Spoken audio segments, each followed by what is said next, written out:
আসসালামু আলাইকুম ওয়া রাহমাতুল্লাহ। সুমামাহ প্রতি রাসূল সাল্লাল্লাহু আলাইহি সাল্লামের উত্তম আচরণের অনুপম নিদর্শন। আবু হুরায়রা রাদিয়াল্লাহু তাআলা আনহু হতে বর্ণিত, তিনি বলেন, একবার রাসূল সাল্লাল্লাহু আলাইহি ওয়াসাল্লাম নাজদের দিকে কিছু অশ্বারোহী সৈন্য পাঠালেন। তারা বনি হানিফা গোত্রের জনৈক ব্যক্তিকে ধরে আনল। তার নাম সুমামাহ বিন উসাল।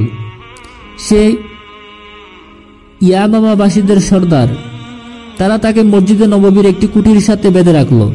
রাসূল সাল্লাল্লাহু আলাইহি সাল্লাম তার কাছে আসলেন এবং তাকে জিজ্ঞেস করলেন, ওহে সুমামা, তুমি কি মনে করেছো? সে বলল, তুমি কি মনে করেছো? সে বলল, হে মুহাম্মদ সাল্লাল্লাহু আলাইহি ওয়াসাল্লাম, আমার ধারণা ভালোই, যদি আপনি আমাকে হত্যা করেন তাহলে অবশ্যই আপনি একজন খুনি হত্যাকারী হবেন, আর যদি আপনি অনুগ্রহ করেন তাহলে একজন কৃতজ্ঞ ব্যক্তির উপরে অনুগ্রহ করবেন, আর যদি আপনি মাল চান তাহলে যা ইচ্ছে চাইতে পারেন, তা আদায় করা হবে।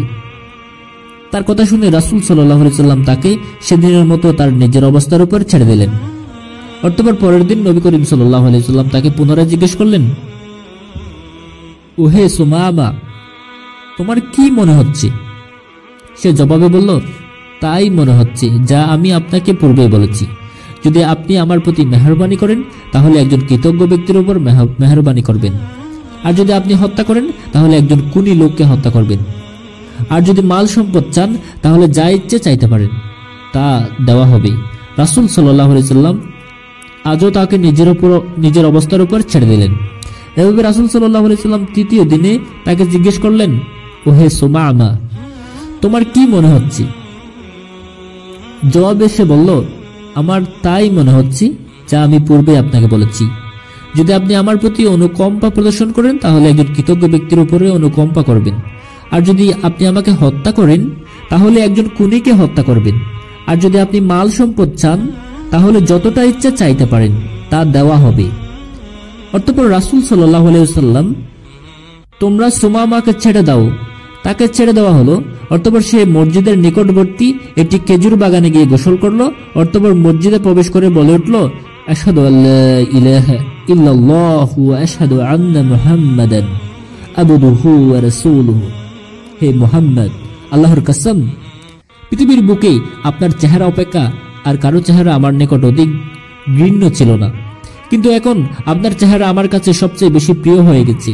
আল্লাহর কসম, ইতিপূর্বে আপনার দিন অপেক্ষা অধিক অপ্রিয় দিন আমার কাছে আর কোনোটি ছিল না, কিন্তু এখন আপনার দিনই আমার কাছে সর্বাপেক্ষা প্রিয় হয়ে গেছে।